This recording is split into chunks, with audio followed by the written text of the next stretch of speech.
Seguimos, en los últimos tiempos, últimamente, hay ciertos cambios en la sociedad, las corrientes sociales que están produciendo un despertar hacia valores cristianos, valores morales representados por el cristianismo, que han obligado prácticamente a Zuckerberg, lo han presionado hasta el punto de declarar que que se sentía presionado por las farmacéuticas, por los gobiernos y por el grupo del G2030 a clausurar, censurar información relativa o que que publicaba cosas negativas referente a la COVID-19, a la vacuna del COVID-19. O sea que ellos mismos lo han confesado. Pero esto no tiene que relajarnos y decir, bueno, ya han sido descubiertos. No, esto continuará, ¿sí? De otra manera nos sorprenderán por algún otro lado y continuará.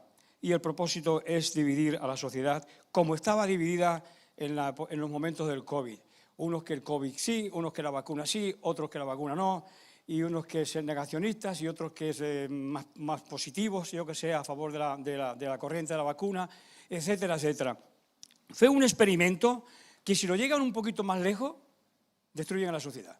Ha sido un experimento. El próximo vendrá cuando venga. Pero nosotros tenemos que agarrarnos de Cristo, que es el que tiene el guión de la película. Amén.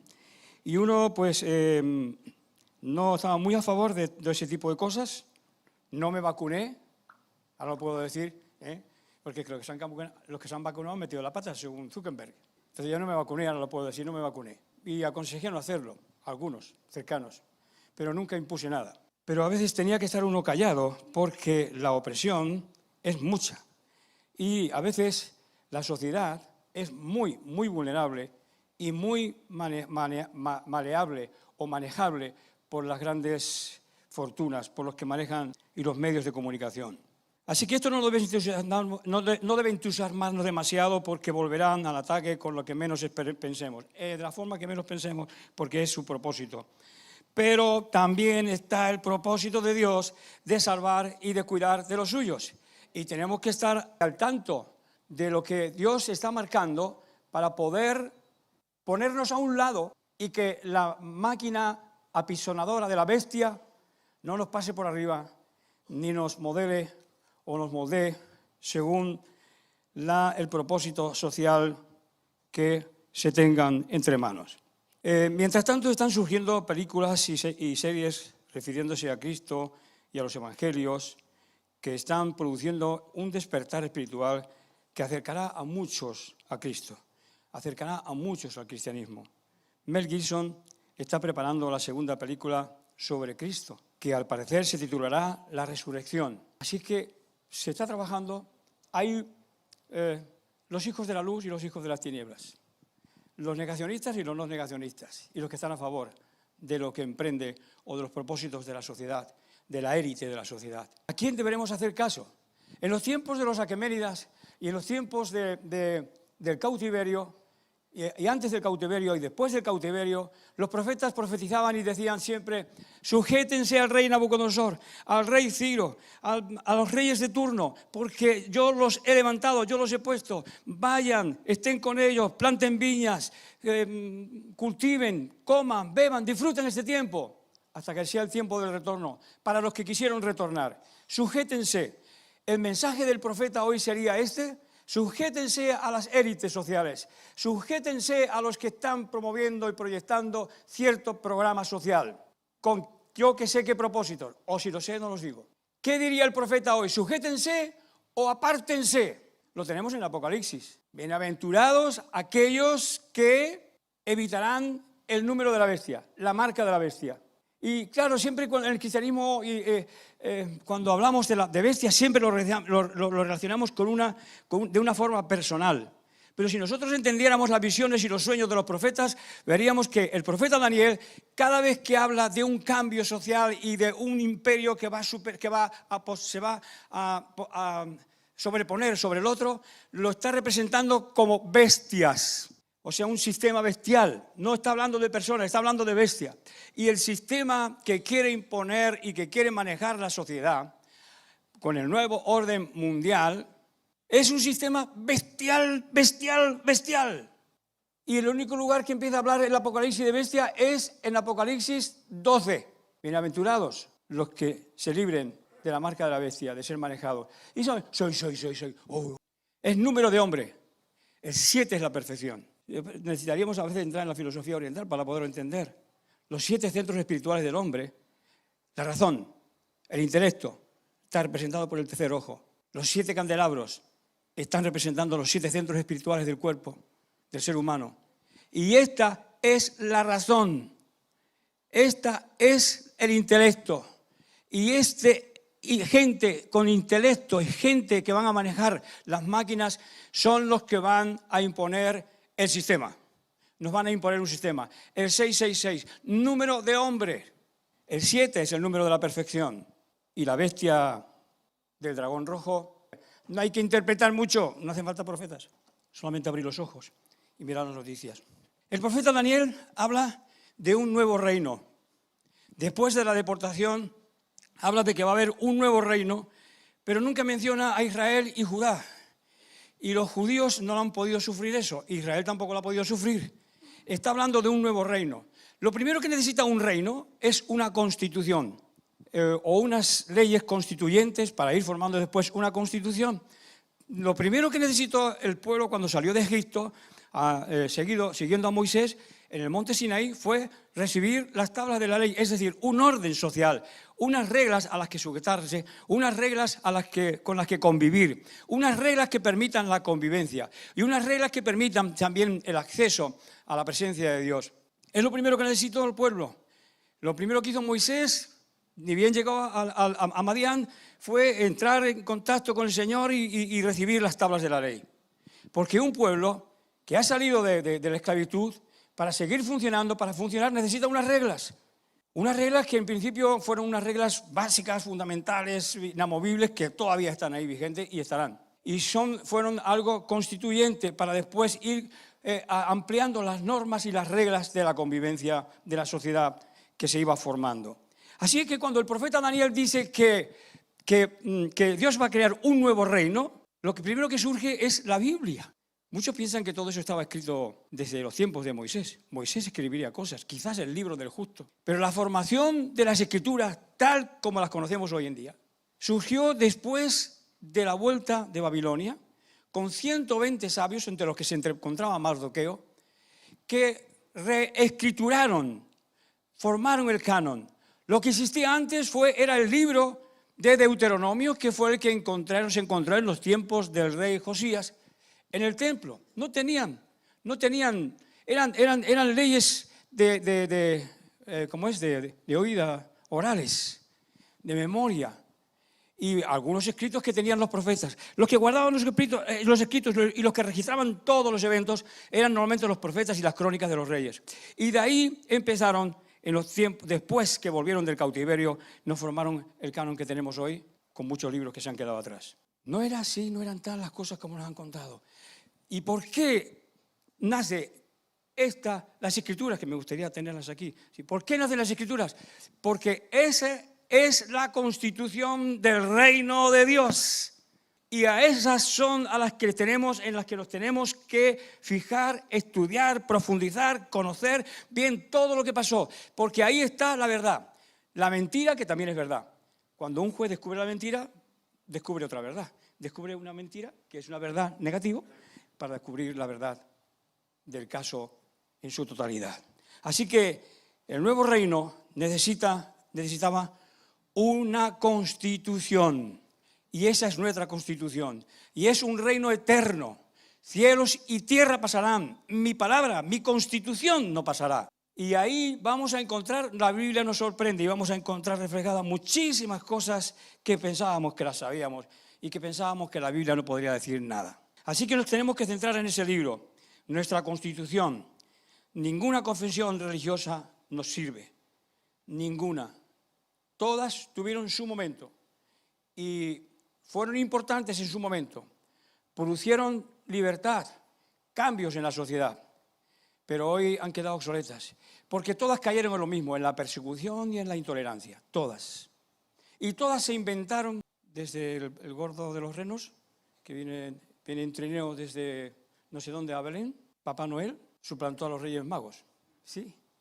Y bueno, y el libro de Mormón, pues ha suplantado algunos libros del Antiguo Testamento.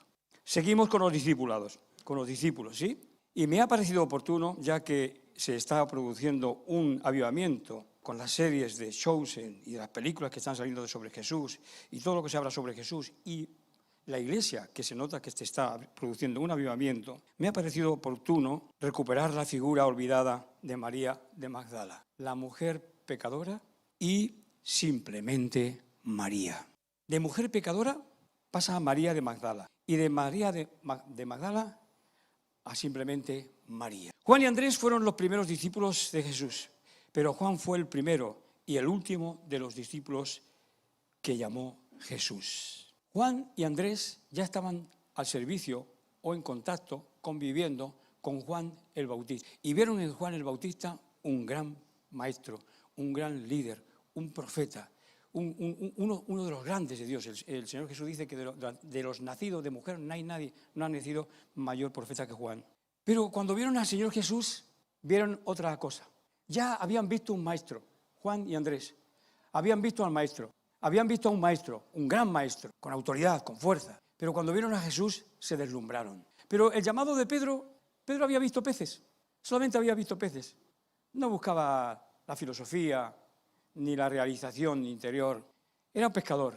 Y de pasar a ver peces, pasó a ver la imagen de Jesús. Se lo presentó su hermano Andrés. Mira, este es Jesús, este es el Mesías. Y le llamó por su nombre, el Señor Jesús lo llamó por su nombre. Pero fue un encuentro con Jesús físico, externo, muy exterior. Era una gran figura, decían que era el maestro, hacía milagros, hacía cosas, movía a la gente le seguía, sanaba. Digo, este es un fenómeno. Pero Juan y Andrés ya tenían un matiz diferente, una característica diferente. Quiero hablar de los distintos niveles de encuentros con Jesús o de conocimiento de Jesús, de la figura, de la persona de Jesús. Así es que Juan y Andrés ya tuvieron un contacto, un encuentro con Jesús en otro nivel, diferente al que tuvo Pedro. Pedro es el del que más se habla en las Escrituras, pero a veces en pasajes cortos y siempre relacionados con alguna metidura de pata, casi siempre. Está muy bien, aprendemos mucho de él. Pero los encuentros con Juan son muy menores, muy pocos, pero son a veces más enriquecedores. No lo sé, pero son más tiernos. Hay otra comunión.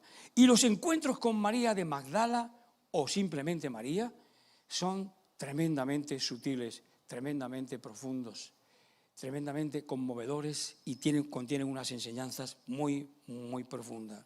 Así que Juan fue el primero posiblemente de los apóstoles o de los discípulos que llamó Jesús y el último, el que más tiempo vivió porque su evangelio fue escrito alrededor del año 90. El momento más importante y el acontecimiento más trascendente y poderoso en el cristianismo es la muerte y resurrección del Señor Jesús. Es el que marca la diferencia con todas las demás religiones y es la que marcó la diferencia en los apóstoles, en los discípulos, en sus seguidores. Marcó la diferencia porque se produjo una frustración terrible, se murieron todos sus sueños. Murieron todas sus esperanzas. ¿Y ahora qué? Teníamos esperanza. Nosotros no éramos como María de Magdala o como Juan, que veían la espiritualidad, la divinidad de Cristo y estaban centrados en eso, más que en ocupar un puesto en el nuevo reino que el Señor Jesús iba a formar. Ellos estaban ocupados en la política y no digamos Judas, que era un terrorista. Ellos estaban preocupados por sí mismos, por su notoriedad, por destacarse sobre los demás. Esa lucha no la tenía María de Magdala. Todos los evangelistas hablan de María de Magdala en los últimos momentos de la cruz. Todos. Algunos se olvidan de las demás mujeres que había. Se olvidan de María, inclusive la madre de Jesús. Se olvidan de la otra María. Se olvidan de las demás mujeres, pero siempre mencionan a María de Magdala. Siempre mencionan a María de Magdala. Y a los pies de la cruz, el que más habla de María de Magdala y que lo habla bien claro y bien extenso y con profundidad y con los diálogos entre María de Magdala y Jesús y los diálogos de él mismo, es Juan Evangelista.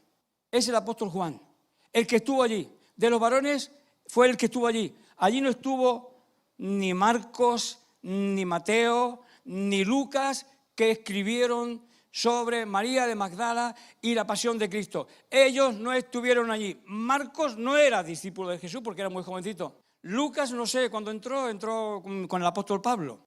Mateo era discípulo, pero Mateo era cobrador de impuestos y encima judío y seguidor de Cristo. Eso lo agarran allí y lo crucifican el primero, antes que Cristo. Juan es el que presencia este momento tan trascendente, tan importante, y lo narra con mucha belleza y con mucha precisión. Así que al pie de la cruz, varones, hombres, sola estuvo Juan, junto a María de Magdala y las demás mujeres, a las que Juan describe con nombres y apellidos. Los demás evangelistas solo mencionan a María de Magdalena o María de Magdala claramente, con precisión, y a las otras mujeres sin nombre, y en ocasiones mencionan a la otra María, madre de Santiago. Juan es el que estuvo allí todo el tiempo. ¿Podemos poner esto a verla?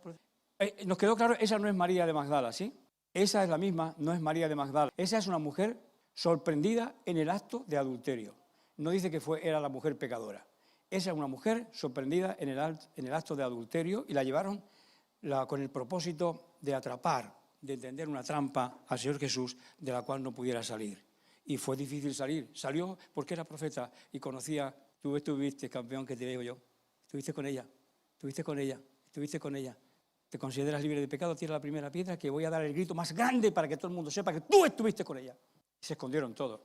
No tenían vergüenza, tenían miedo. Esta tampoco es, esta es la samaritana, la mujer samaritana, en el pozo de Jacob. Esta es de Chosen, esta es María de Magdala. Esta representa a María de Magdala. Y esta representa a María de Magdala. Y en la Iglesia Ortodoxa no tienen ningún problema en considerarla a Marta, María, hermana de Marta. La Iglesia Ortodoxa desde siempre ha reconocido a María Magdalena como hermana de Marta y Lázaro, como muestra la imagen, destacada entre los apóstoles, apóstol de apóstoles. Eso es lo que dice la Iglesia Ortodoxa. No lo digo yo, pero yo también lo digo. Apóstola de apóstoles. ¿Por qué ha sido tan relegada? ¿Por qué ha sido tan olvidada? Y los evangélicos, lo curioso es que los evangélicos, que la Virgen María no aparece por ningún lado, ninguna predicación, y menos María Magdalena o María de Magdala, sin embargo son los que más mujeres tienen en el ministerio, y apóstolas. ¿Qué les parece? No reconocen a María de Magdala, pero salen apóstolas por todos lados dentro de las iglesias evangélicas. ¿No le parece extraño? ¿No le parece algo chocante? ¿Algo contradictorio? Que no se hable de las mujeres y sean las mujeres las que más se están moviendo. Y la iglesia, de hecho, la iglesia pentecostal empezó con mujeres. María Sempler, Catherine Kuhlman, etcétera, muchas. Bien, esto no es de ahora, esto es de la iglesia ortodoxa y desde siempre. Y si entramos en las catacumbas de romanas, antes de que la Iglesia se constituyera como religión oficial del Estado, del Imperio Romano, encontramos ministrando a mujeres en las catacumbas, imágenes, cuadros de mujeres ministrando, montón. Y la Iglesia Ortodoxa dice de María que fue a Roma, y no fue sola, y que la entrevistó el emperador Tiberio, César, el del lago de Tiberíades. Y es muy posible. Y el apóstol Pablo, en Romanos 16, por el 16, por ahí también, habla de María, que es antes que yo el Evangelio, y de Junia, Andrónico y Junia, sus parientes en Cristo, reconocidos entre los apóstoles. Ya lo dijimos el domingo pasado, ¿verdad? Reconocidos entre los apóstoles, no reconocidos por los apóstoles. Así es que el apóstol Pablo está hablando de María, simplemente María.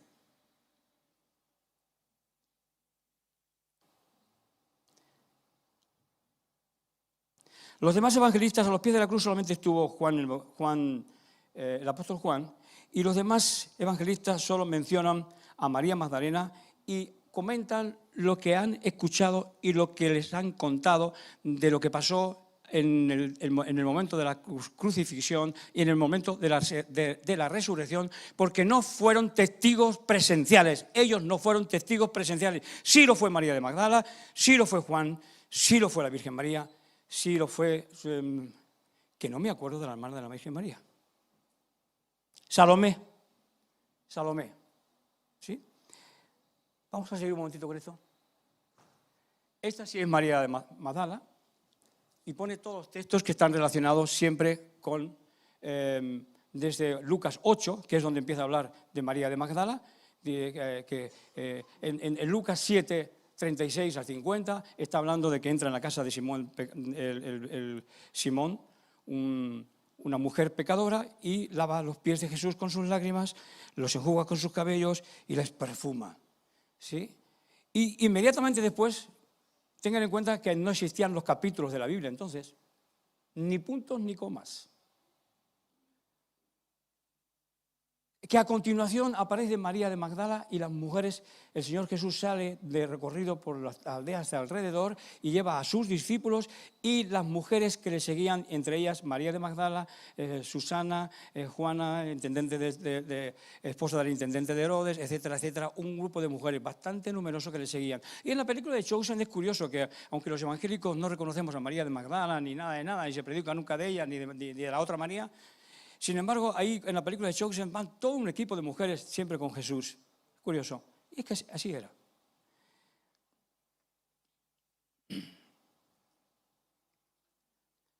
Así es que es Juan el que estuvo allí presente y el que vio y el testigo fiel de todo esto. Amén. Hay un pasaje, Juan 11, 1, 16, perdónenme que no les he pasado los pasajes. Juan 11, 1, 16, en el que vamos a ver cómo esta María, simplemente María, hermana de Marta, que vemos ahí en la iglesia ortodoxa, ¿saben que antes que la iglesia evangélica también existía la iglesia ortodoxa, ¿saben? Desde 2000 años. Y la iglesia evangélica y la reforma nació 1500 años después. ¿Sí? ¿Sabían, no? Que Lutero no estaba con Cristo, con el Señor Jesús, no estaba allí, ¿no?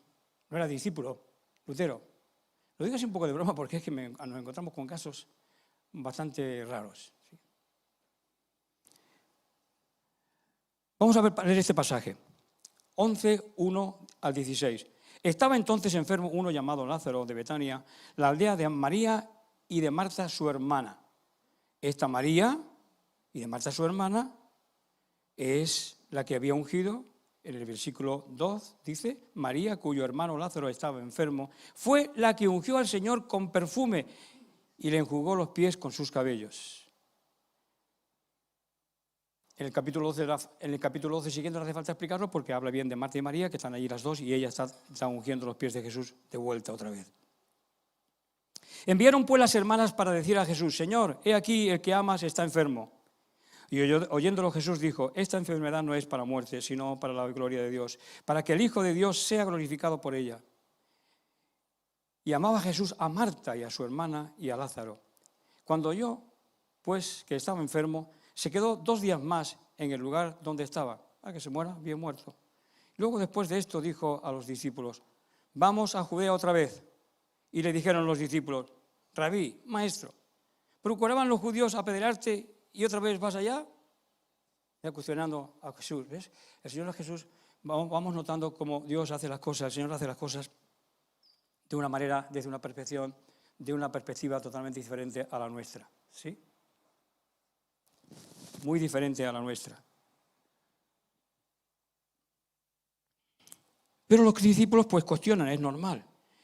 Y respondió Jesús, ¿no tiene el día 12 horas? El que anda de día no tropieza porque ve la luz de este mundo, pero el que anda de noche tropieza porque no hay luz en él. Dicho esto, les dijo después, nuestro amigo Lázaro duerme, mas voy para despertarle. Los apóstoles, que no tenían muchas ganas de ir a Jerusalén porque les iba en juego la vida, dijeron entonces sus discípulos, Señor, si duerme, sanará. Pero Jesús decía esto de la muerte de Lázaro, y ellos pensaron que hablaba del reposar del sueño. Entonces Jesús les dijo claramente, Lázaro ha muerto, y me alegro por vosotros de no haber estado allí, para que creáis, mas vamos a él. Y aquí apareció Tomás, y dijo entonces Tomás, llamado Dídimo, a sus condiscípulos, vamos también nosotros para que muramos con él. Cuestionando. Los discípulos siempre cuestionando. aparecen sus nombres y sus intervenciones casi siempre cuestionando a Jesús y demandando un puesto más importante y disputándose el reconocimiento o de superioridad de los unos sobre los otros. Eso aquí hoy no pasa, porque hoy estamos en la era moderna con los móviles y no pasa esas cosas. Pero antes pasaba. No era así María de Magdala. En los pasajes siguientes, el Señor Jesús va y Marta se entera de que está llegando el Señor Jesús y cuando se entera que está llegando el Señor Jesús sale a recibirle. Pero María se queda en casa. María no sale. Y yo siempre digo, mira, María nunca se quejaba del Señor Jesús, todo lo que hacía le parecía bien, todo lo que hacía, ni se fijaba en lo que hacía, solamente veía la divinidad de Cristo, solamente veía la belleza interior, la profundidad de Cristo, quién era en realidad Jesús, cosa que los demás solamente veían un hombre, una persona normal. Una persona no normal, pero veían una persona exterior. No habían descubierto el Cristo interno. Ella había descubierto al Cristo, ya estaba descubriendo al Cristo interno. Llevaba superioridad sobre los demás discípulos, pero como de aquí a Roma. Pero salió Marta. Señor, si hubieras estado aquí, mi hermano no hubiera muerto, reprochándole. Y después le dijo, ¿y tu hermana María está en casa? Mándala a llamar, dile que venga. Y cuando la llamó, enseguida fue. ¿Qué estaba haciendo María en casa? María estaba en casa porque preguntándose muchas cosas que a veces nos preguntamos nosotros cuando estamos sirviendo al Señor y no recibimos respuesta. Dios, Señor, yo hice esto, hice lo otro, y por aquí hice un sacrificio y fui de rodillas a la Virgen de Lourdes y yo que sé las cosas que he hecho y no me tienes en cuenta y no respondes a mis oraciones. María de Magdala estaba pensando, Señor, te he ayudado tanto, estoy contigo siempre, financio el reino, financio tu trabajo, tu ministerio, estoy siempre contigo, sirviéndote, ayudándote, y ahora que está mi hermano enfermo, no vienes. Con una actitud de rebeldía o de resistencia, de enfado, se queda en casa. Pero cuando Jesús la manda a llamar, se levanta y va corriendo. Y le dice las mismas palabras, Señor, si hubieras estado aquí, mi hermano no hubiera muerto. ¿No les he dicho que si creyeran verán la resurrección? Que verán, ¿no les he dicho que el que cree en mí, aunque esté muerto, vivirá? Sí, ya sabemos que sí, en el día postrero y todas esas cosas. Pero eso los demás. Sí, en el día postrero, sí, es el cuento que cuentan todas las religiones. Sí, la resurrección. Sí, pero sí, ¿a mí qué? A mí me importa el pan de cada día. Mis problemas diarios es lo que me importa a mí. Y mi hermano estaba enfermo y si tú hubieras estado aquí, como has sanado a tantos, también hubieras sanado a mi hermano. Pero lo voy a resucitar, hermana María, Marta. Lázaro, ven fuera. Aquí lo tengo. Le dijo, sí, Señor, yo he creído que tú eres el Cristo, el Hijo de Dios, que has venido al mundo. Y habiendo dicho esto, fue y llamó a María, su hermana, y diciéndole en secreto, el Maestro está aquí y te llama. Y ella, cuando lo oyó, se levantó deprisa y vino a él. Jesús todavía no había entrado en la aldea, sino que estaba en el lugar donde Marta le había encontrado. Entonces los judíos que estaban en casa con ella le consolaban la consolaban cuando vieron que María se había levantado deprisa y había salido, la siguieron diciendo, va al sepulcro a llorar allí. María, cuando llegó a donde estaba Jesús, al verle se postró a sus pies. Marta le regaña.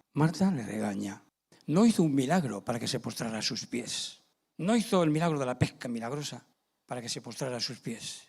Simplemente su persona la inspiraba a adorarle. Se postró a sus pies diciendo, Señor, si hubieses estado aquí, no habría muerto mi hermano. Jesús entonces, al verla llorando y a los judíos que la acompañaban también llorando, se estremeció en espíritu y se conmovió y dijo, ¿dónde le pusisteis? Le dijeron, Señor, ven y ve. Jesús lloró. El versículo más corto de la Biblia. Dijeron entonces los judíos, mirad cómo le amaba. Y algunos de ellos dijeron, ¿no podía este que abrió los ojos al ciego haber hecho también que Lázaro no muriera? Jesús, profundamente conmovido otra vez, vino al sepulcro. Era una cueva y tenía una piedra puesta encima. Dijo Jesús, quitad la piedra. Marta, la hermana del que había muerto, le dijo, Señor, hiede ya, porque es de 4 días, por favor. Jesús le dijo, ¿no te he dicho que si creyeres verás la gloria de Dios? Entonces quitaron la piedra de donde había sido puesta el muerto. Y Jesús, alzando los ojos a lo alto, dijo, Padre, gracias te doy por haberme oído. Yo sabía que siempre me oyes, pero lo digo por causa de la multitud que está alrededor, para que crean que tú me has enviado. Y habiendo dicho esto, clamó a gran voz, Lázaro, ven fuera. Y el que había muerto salió atado las manos y los pies con vendas y el rostro envuelto en un sudario. Jesús le dijo, desatadle y dejadle ir. Vamos a pasar aquí al capítulo 12, donde María unge los pies de Jesús. María de Magdala, en casa de su hermana y su propia casa, en casa de Marta, cuando ve que Jesús ha hecho el milagro que ha hecho de resucitar a su hermano, ya de entrada, sin que hubiera hecho nada, se postra y le adora. Y le dice, Señor, si hubieras estado aquí, mi hermano no hubiera muerto. Pero de entrada le adora, sin haber hecho nada. Después, cuando hizo lo que hizo, le volvió a lavar los pies con lágrimas otra vez. Y lo enjugaba con sus cabellos. Y otra vez le perfumó la casa, llenó la casa de perfume. Jesús le habían llamado para avisarle de que su pariente estaba enfermo. Y se entretuvo. Y fue negligente. Se entretuvo unos cuantos días más. Y Marta y María sabían, pero ¿por qué el Señor Jesús no ha venido? Porque no está tan lejos. Podría haber llegado, podría haber venido. ¿Por qué no ha venido? ¿Por qué se ha distraído? ¿Por qué se ha descuidado? ¿Por qué ha abandonado a mi hermano? A veces nosotros también nos encontramos en este momento. A veces Dios no hace las cosas cuando nosotros creemos, sino cuando va a ser más eficaz, más productivo el momento en que Él va a actuar. Cuando la obra que va a hacer, cuando va a meter su mano, es cuando va a producir mayor efecto. Y el mayor efecto que iba a producir Jesús era cuando Lázaro, todo el mundo sabía que estaba muerto, porque no había hecho una resurrección pública así. Y sabía que eso iba a causar un impacto en los últimos días de su ministerio, porque estaba en los últimos días de su ministerio, iba a causar un impacto que iba a conmover a toda la sociedad judía y que iba a quedar registrado. Todos los eventos y los pasajes donde aparece María de Magdala son entrañables, profundos, largos, con muchísimas enseñanzas, todas muy espirituales. Mientras que cuando aparece Pedro o algún otro, siempre aparece alguna bartolada, que nos viene bien, porque nosotros también pues cometemos esos errores y aprendemos de ellos. Una vez más, en el capítulo 12, cuando empieza a lavar los pies del Señor Jesús y empieza a derramar ese perfume tan caro, un perfume que costaba el sueldo de un año. ¿Cuánto ganan ustedes por año? ¿15.000, 20.000 euros algunos? No sé. Tela, el perfume, ¿eh? Había gente que tenía dinero ya, ¿eh? Que pagaba fortuna. ¿Por qué se ha hecho este derroche de este dinero cuando podía haberse vendido y dado a los pobres y para servir a los pobres? El Señor Jesús... ¿Saben quién era ese Judas, no? Estos son los que ayudan al mundo, pero siempre con el dinero de los demás, pero nunca con el suyo, porque no lo tienen. Déjala, porque para el día de mi sepultura ha usado esto. Ella estaba intuyendo ya que le quedaba poco tiempo de estar con el Maestro. Ella estaba intuyendo que esto llegaba a su fin. Y no le agarró por sorpresa. A todos los demás le agarró por sorpresa. María de Magdala aparece unas 17 veces mencionada en el Nuevo Testamento, la Biblia, ¿sí? Como María de Magdala o María Magdalena. Pero si juntamos los pasajes los pasajes de Lucas 7, del 36 al 50, donde la llama la mujer pecadora, y si juntamos los pasajes de Mateos y Marcos, que son idénticos, donde dicen que es una mujer pecadora, y juntamos los pasajes donde ya es reconocida como María, la hermana de Marta, resulta que tenemos al personaje casi más nombrado, uno de los personajes más nombrados en la Biblia, en el Nuevo Testamento. En los evangelios, porque después de los evangelios desaparece. Y no se habla más nada de ella, salvo lo que comenta, que hemos dicho, el apóstol Pablo en Romanos 16.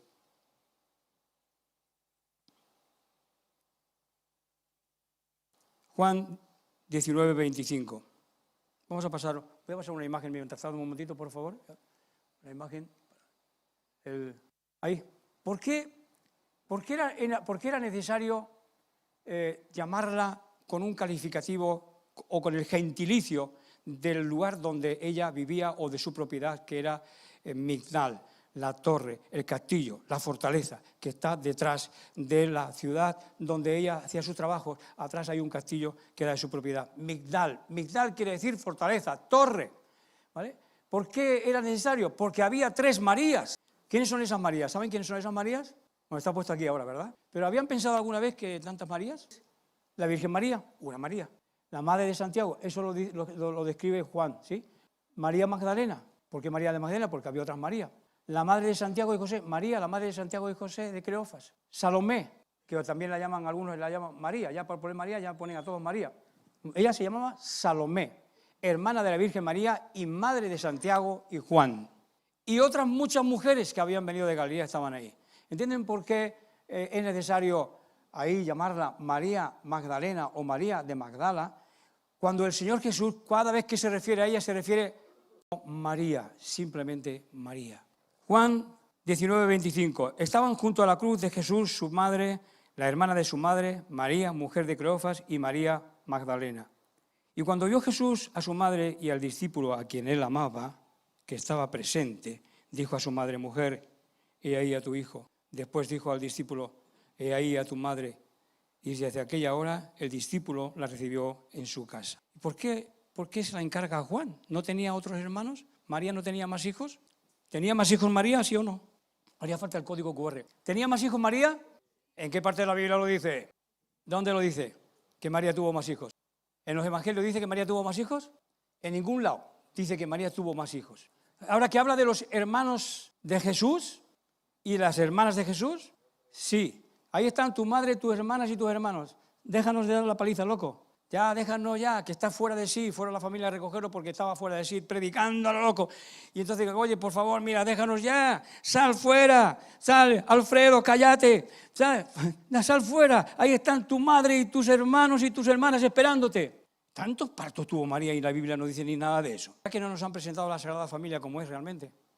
¿Cómo tenemos que echar mano de la Biblia para reestructurarnos? Porque las enseñanzas y las dogmas que nos han dejado la Iglesia Católica y la Iglesia Ortodoxa, la Iglesia Católica y la Iglesia Evangélica, es que hay que revisarlo porque tenemos una Constitución y tenemos que echar mano de la Constitución porque nos están torciendo la Constitución del reino de Dios. Y tenemos que conocer lo que ha pasado en la historia y centrarnos en la realidad que dicen los Evangelios.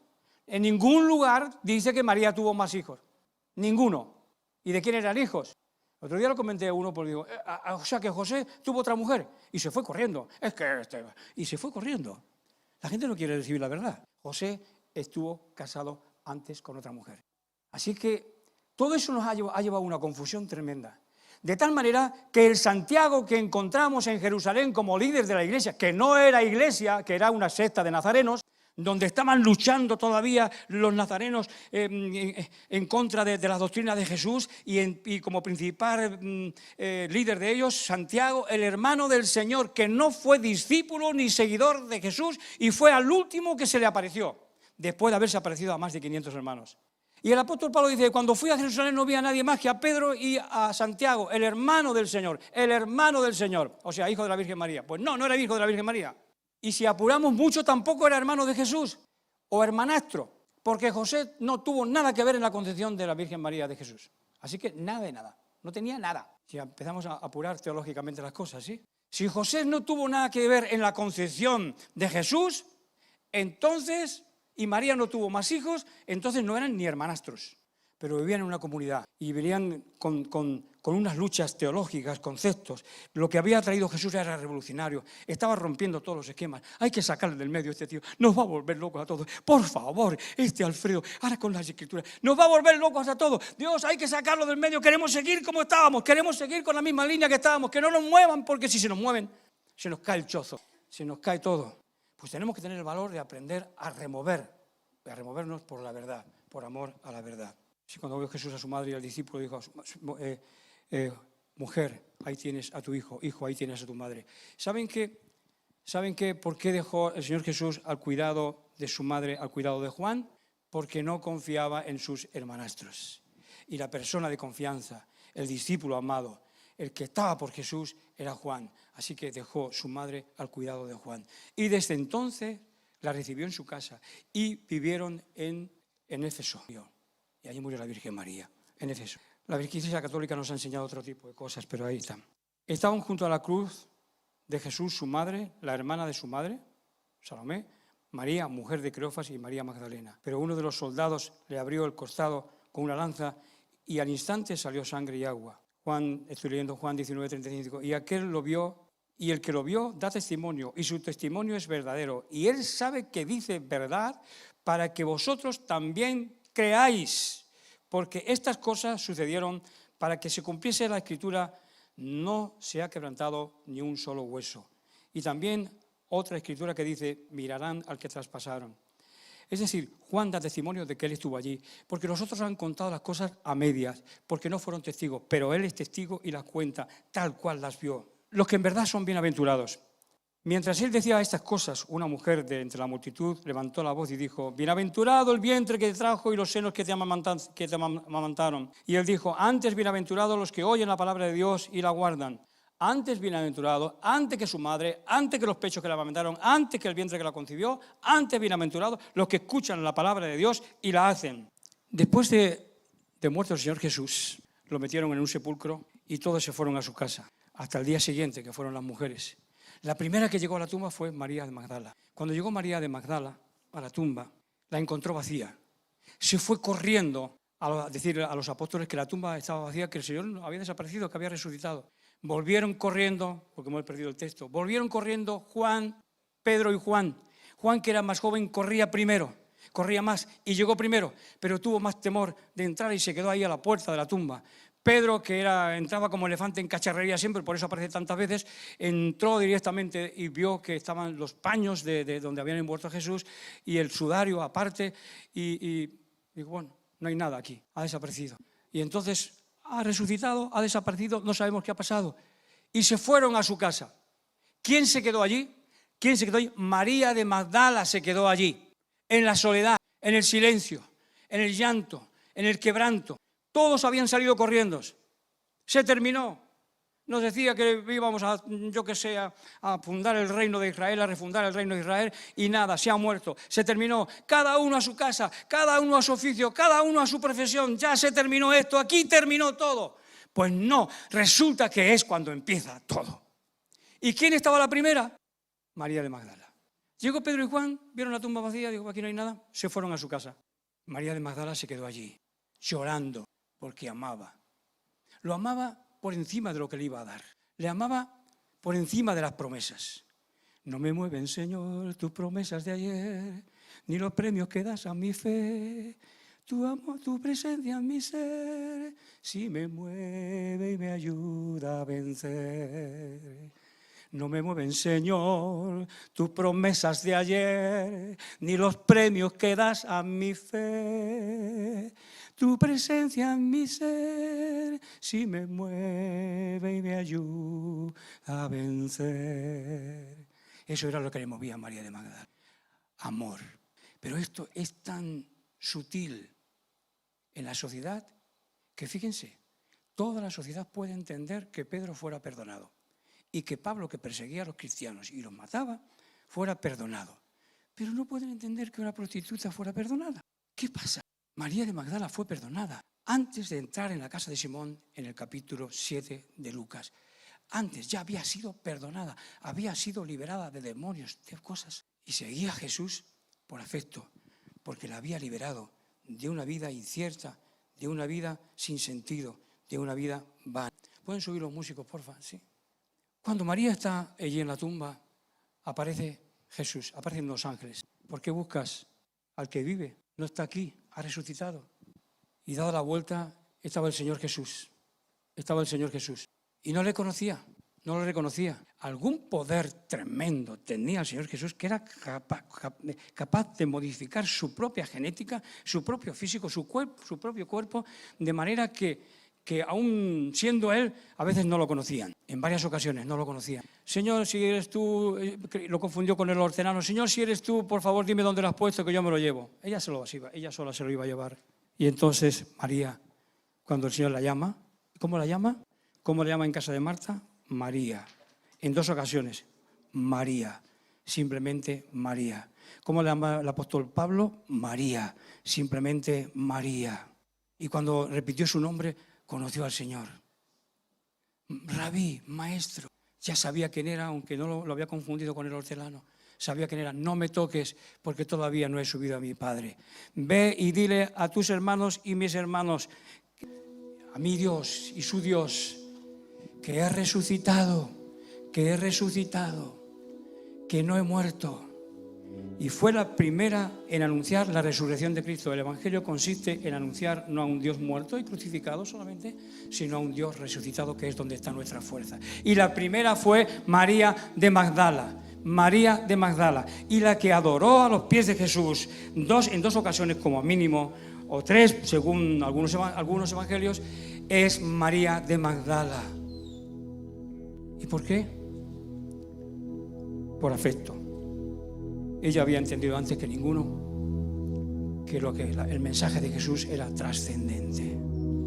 Era trascendente. Aleluya. Amén. Nos ponemos de pie, hermanos. Hoy he tenido una predicación un poco tormentosa. Arde mi corazón a tus pies. Encuentro lo que soy. Es el lugar de mi seguridad, donde nadie me puede señalar. La mejor parte. Me perdonaste, me acercaste a tu presencia, me levantaste, hoy me postro a adorarte.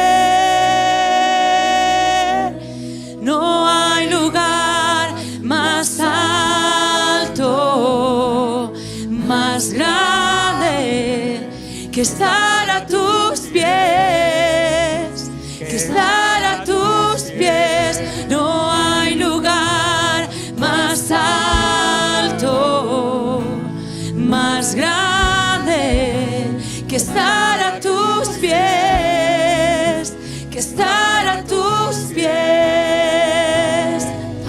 A tus pies arde mi corazón, a tus pies entrego lo que soy.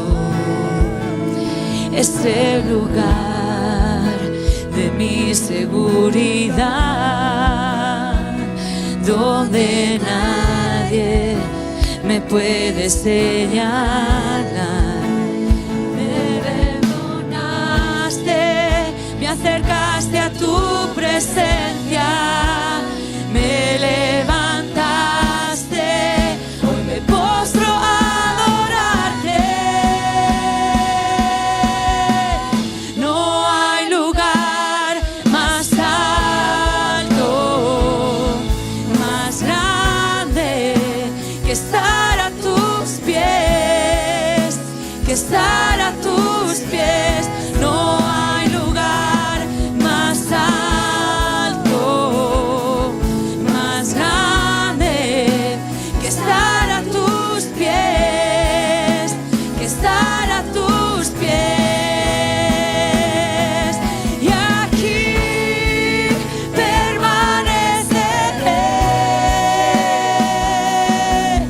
postrado a tus pies.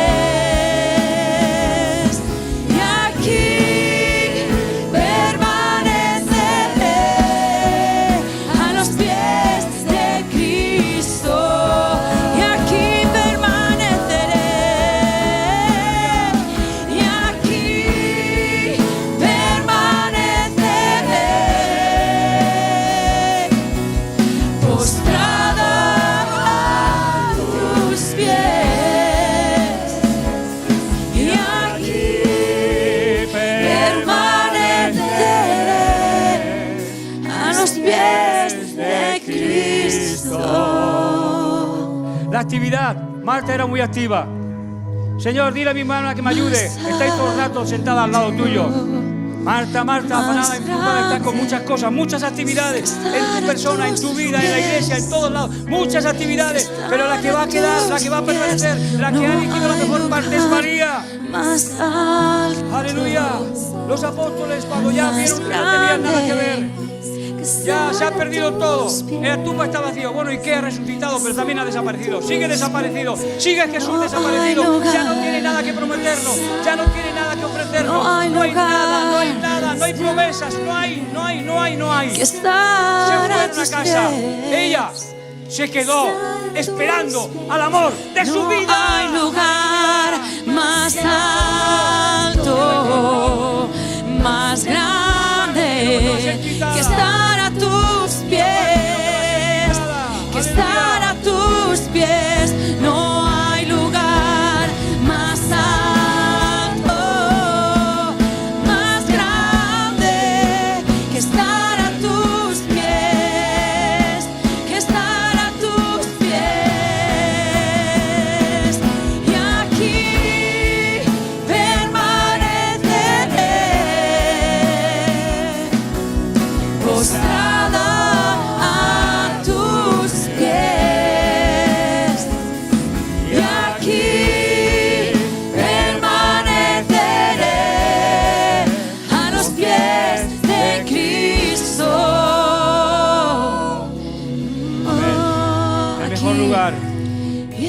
mejor lugar. Cuando cesan las bendiciones de las fantasías y de lo que esperamos en la vida, del éxito y todas las demás cosas. Cuando falló el éxito de Jesús porque lo mataron, el amor esperaba. El amor esperaba. Los intereses salieron corriendo. Los interesados desaparecieron todos.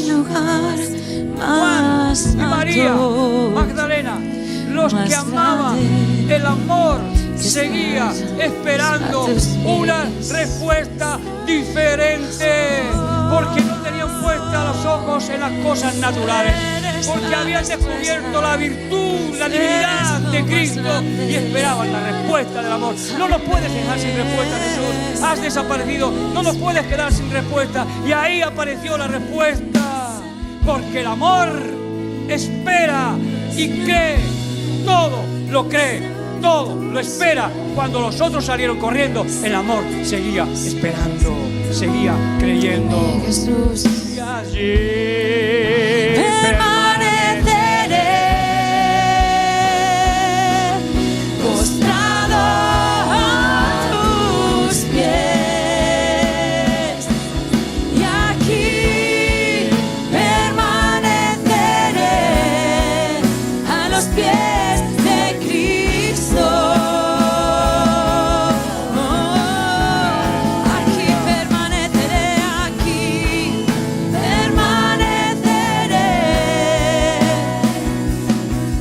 postrado a tus pies, y aquí permaneceré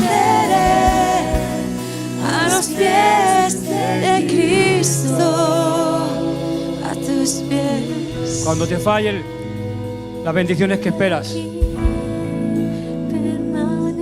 cuando no consigas el éxito que esperabas, cuando se frustran tus expectativas, como la de los apóstoles y los discípulos, espera en amor, porque Cristo responderá.